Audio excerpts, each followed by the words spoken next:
रावण के साथ धोखा राम ने किया, क्योंकि जब सीता का स्वयंवर रचा जा रहा था तो ये बात जाहिर थी कि रावण इतना शक्तिशाली कि वो सीता को ले जाएगा, और वो शिव का भक्त था और शिव का धनुष तोड़ना था, वो उसका हकदार था तोड़ने का। उसने तोड़ दिया होता तो एक चालबाजी की गई। चालबाजी वहां शुरू होती, बेईमानी वहां शुरू होती, राजनीति वहां शुरू होती। इसमें राम जिम्मेवार है इस सारे उपद्रव में, रावण नहीं। चालबाजी ये की गई कि झूठी खबर दी गई उसे कि रावण तेरी लंका में आग लग गई, तुझे जल्दी बुलावा आया, तू भाग, तेरी लंका जल रही, सोने की लंका जल रही। रावण भागा।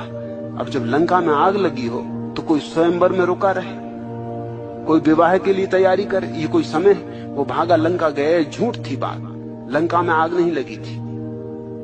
जब तक वो लौटा तब तक स्वयंवर समाप्त हो चुका था, तब तक राम ने सीता को वरण कर लिया था। इसका ही बदला देने के लिए, और इसका बदला देना जरूरी था क्योंकि ये बेईमानी की गई थी, सीधा षड्यंत्र था। इसका बदला देने के लिए उसने सीता को चुराया, मगर सीता के साथ उसने जो सद्व्यवहार किया वो राम ने भी कभी नहीं किया। रावण के साथ धोखा राम ने किया, क्योंकि जब सीता का स्वयंवर रचा जा रहा था तो ये बात जाहिर थी कि रावण इतना शक्तिशाली कि वो सीता को ले जाएगा, और वो शिव का भक्त था और शिव का धनुष तोड़ना था, वो उसका हकदार था तोड़ने का। उसने तोड़ दिया होता तो एक चालबाजी की गई। चालबाजी वहां शुरू होती, बेईमानी वहां शुरू होती, राजनीति वहां शुरू होती। इसमें राम जिम्मेवार है इस सारे उपद्रव में, रावण नहीं।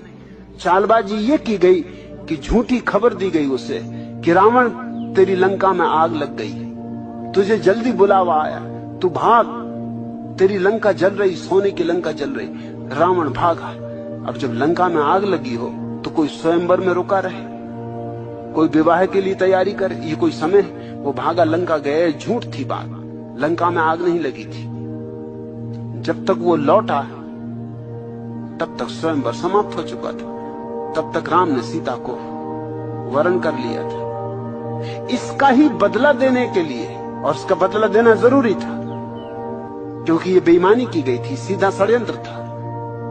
इसका बदला देने के लिए उसने सीता को चुराया, मगर सीता के साथ उसने जो सद्व्यवहार किया वो राम ने भी कभी नहीं किया।